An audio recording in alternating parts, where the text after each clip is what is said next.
The afternoon sun, low and golden, spilled through the skeletal branches of the oak trees lining the quiet street. In the crisp air of the affluent, manicured suburb of Silverwood Creek, the only sounds were the distant chime of a wind vane and the rhythmic puff of condensed breath. Leo Carter, a young man of 22 with a thoughtful gaze and the lean, disciplined build of a marathon runner, watched with a quiet smile as his companion moved with a fluid, controlled grace. That companion was Ajax, a magnificent Belgian Malinois whose sable coat gleamed like polished mahogany. Ajax was more than a pet, he was a legacy. A retired K-9 from a specialized unit, he was a creature of profound intelligence and unwavering loyalty, now living out his golden years with Leo, the son of his former handler. Leo and Ajax shared a bond forged in mutual respect and silent understanding. Their game of fetch in the sprawling, unfenced front yard of the house Leo was watching was a silent conversation, a dance of commands and joyful obedience. This house, a handsome colonial set far back from the road, belonged to Leo's father, David Carter. David was a man of quiet, immense importance, though his work in Washington, D.C. meant he was rarely here. Leo, a law student on winter break, had been tasked with looking after the house and, more importantly, looking after Ajax. It was a duty he cherished. He threw the worn tennis ball. Ajax exploded from a seated position, a blur of muscle and speed, tracking the ball's arc with an intensity that spoke of years of training. He snatched it from the air, his return immediate and precise, dropping it at Leo's feet before resuming his alert, seated posture, awaiting the next command.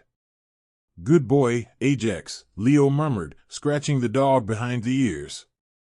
The tranquility was shattered by the squeal of tires. A police cruiser, starkly white against the neighborhood's muted earth tones, had pulled up sharply to the curb. The officer who emerged was a man in his late 40s, with a thick neck that strained against his collar and a self-important swagger. His name tag read Dixon. He had the weary, cynical eyes of a man who saw threats where there were none, especially when those perceived threats didn't match the local demographic. A window on the house across the street slid shut. A nosy neighbor, Mrs. Gable, had made the call. Leo had seen her peering through her blinds earlier.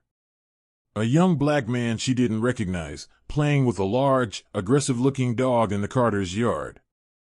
In Silverwood Creek, that was grounds for suspicion. Officer Dixon left his car door open, a subtle show of readiness. "You there," he called out, his voice a sharp, accusatory bark. "That your dog?" Leo straightened up, keeping one hand resting gently on Ajax's head to ensure he remained calm. "Yes, sir, he is," Leo replied, his voice polite and even. Dixon's eyes roamed over Leo's casual attire, a university hoodie, worn jeans, and then lingered on Ajax. "That's a big dog. Looks vicious. You got a leash for that thing?" "He's leashed when we're on the sidewalk, officer. We're on private property right now," Leo explained. "And he's not vicious. He's highly trained." Dixon smirked, a condescending twist of his lips. "They're all trained until they're not. I've seen dogs like that snap. You from around here?" "Don't recognize you. I'm my father's son." "This is his house," Leo said simply. "Is that so?" Dixon said, his tone heavy with disbelief. "And who's your father?" "The gardener?" The casual, ugly racism of the remark hung in the cold air. Leo felt a familiar, weary anger, but he refused to let it show. His father had taught him that composure was a weapon the bigoted couldn't comprehend. "My father is David Carter. He owns this house." Dixon's eyes narrowed. He knew the name Carter, of course. One of the few black families in Silverwood Creek. He'd heard Carter was some kind of big-shot lawyer in D.C. but had never seen him. In Dixon's mind, this kid didn't fit. Probably a nephew, or worse, someone making up a story. "I want to see that dog on a leash." "Now," Dixon commanded, taking a step onto the lawn, his hand drifting down to rest on his holstered firearm. "It's a public nuisance." "Officer, this is private property," Leo repeated, his voice firm but respectful. "We aren't breaking any laws. Ajax is under my complete verbal control." "To demonstrate," he said softly, "Ajax, heel." The dog instantly moved to Leo's left side, sitting perfectly, his intelligent eyes fixed on Leo's face, ignoring the officer completely. The dog's perfect obedience seemed to infuriate Dixon more than any aggression would have. He saw it as a challenge, a rejection of his authority. "I don't care if you taught him to sing opera. I gave you an order. Leash the damn dog, or I'll handle it myself." Leo knew this was a critical point. The officer was looking for an excuse. Escalation was his goal. "Okay, officer," Leo said, raising his hands in a placating gesture. "No problem. I'll go get his leash from the house. Stay, Ajax." He took a slow step backward towards the front door. Dixon's eyes darted from Leo to the dog. He saw a young black man he'd already judged as a troublemaker, and a dog he'd labeled as a threat. He saw his authority being tested. "Don't you move!" Dixon suddenly yelled, his voice cracking with aggression. "You stay right where you are." He began to draw his weapon. Ajax, sensing the shift in tone and the sudden threat to Leo, did what he was trained to do for years, protect his handler. He didn't bark. He didn't growl. He simply stood up, placing his body squarely in front of Leo's, a living shield. It was a defensive posture, a silent, unwavering warning. To a trained eye, it was a display of incredible restraint. To Officer Dixon, it was the aggression he had been looking for. "See? It's going for me," he shouted, a lie to justify what he was about to do. "No!" Leo yelled, lunging forward. "He's not." The world exploded in a deafening crack. The bullet hit Ajax high in the shoulder, spinning him around with a pained yelp. He collapsed onto the frozen grass, a dark stain spreading rapidly across his beautiful coat. Time seemed to stop. Leo stared, his mind refusing to process the image. The sharp, acrid smell of gunpowder. The whimpering of his friend, his partner, his legacy. He dropped to his knees beside Ajax, his hands hovering over the wound, not knowing what to do. "Ajax, hey, buddy, stay with me." Ajax's tail gave a single, weak thump against the ground. His intelligent eyes, now clouded with pain and confusion, found Leo's. He licked Leo's hand once, a final, familiar gesture. Then a shudder ran through his powerful body, and he was still. A sound escaped Leo's throat, a raw, ragged cry of pure anguish. He cradled Ajax's head in his lap, oblivious to the officer who now stood over him, weapon still drawn, his chest heaving. "Shouldn't have come at me," Dixon said, his voice shaky but defiant, trying to reassemble his shattered authority. It was a clear threat. "You all saw it," he called out to the curtain-twitching neighbors who were now emerging onto their porches. Leo didn't hear him. His world had shrunk to the warm, still body of his best friend. The years of companionship, the silent conversations, the unwavering loyalty, all extinguished in a single, violent, pointless moment. A profound, cold emptiness washed over him, dousing the initial fire of his grief and replacing it with something else. Something hard and unyielding. He slowly, carefully, laid Ajax's head on the grass. He rose to his feet, his movements stiff, his face a mask of chilling calm. He looked at Officer Dixon, his eyes devoid of fear or pleading. They held a terrifying clarity. "You have a right to remain silent," Dixon began, starting the script out of habit, trying to regain control. Leo held up a hand, a simple gesture of such authority that Dixon actually stopped talking. "You've just shot and killed a retired federal K-9 officer," Leo said, his voice flat, each word a chip of ice. "On private property. Without provocation. in front of multiple witnesses. Dixon scoffed, regaining a sliver of his bravado. That was no cop, that was a vicious animal. And you're a suspect. You'll be lucky if I don't charge you with assault with a deadly weapon. Leo ignored him. He pulled out his phone. His hands were shaking, but his voice when he spoke was unnaturally steady. He made one call. It was answered on the first ring. "Dad?" Leo said. "It's Ajax. He's gone." He paused, swallowing hard against the grief that threatened to choke him. "An officer, a local officer, he just shot him. Here. At the house." There was a moment of heavy silence on the other end of the line. When his father's voice came, it was preternaturally calm, a deep, resonant calm that Leo knew meant a storm of unimaginable fury was gathering just beneath the surface. "Stay right where you are, son. Don't say another word to anyone. I'm on my way." The line went dead. Leo looked at Dixon, who was watching him with a smug, contemptuous look. "Calling your daddy?" Dixon sneered. "What's he gonna do? Hire a good lawyer?" Leo didn't answer. He just stood there, a silent, grieving statue next to his fallen friend, and waited. Dixon had no idea who David Carter was. He had no idea what he had just done. He had shot a dog, assaulted a young man, and terrorized a neighborhood. But he had also, in his ignorant bigotry, just pulled the pin on a grenade, and the man who held it was on his way. The echoes of that broken leash were about to become a symphony of ruin, and Officer Dixon had just cast himself as the lead instrument. The minutes after the phone call stretched into an eternity. Officer Dixon, full of bluster and self-justification, called for backup.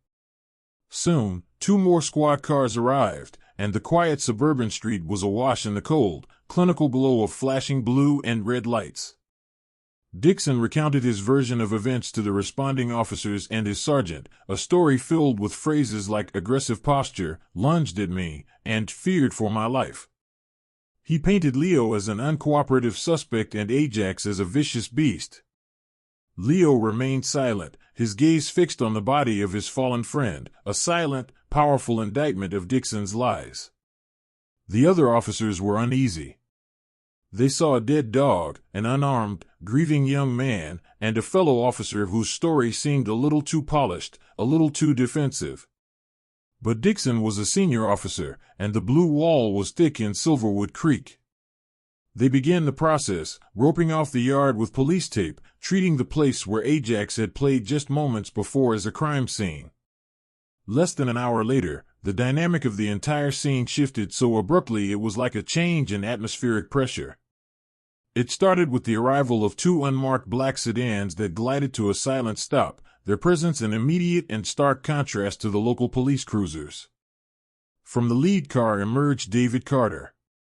He was a man in his early 50s, tall and broad-shouldered, wearing an impeccably tailored dark suit that seemed to absorb the flashing lights. His face was a mask of immense, controlled sorrow, but his eyes held a fire that could melt steel.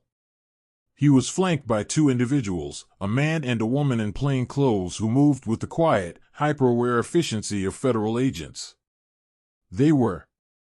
David Carter walked past the local police sergeant as if he were a piece of furniture, his eyes locked on his son.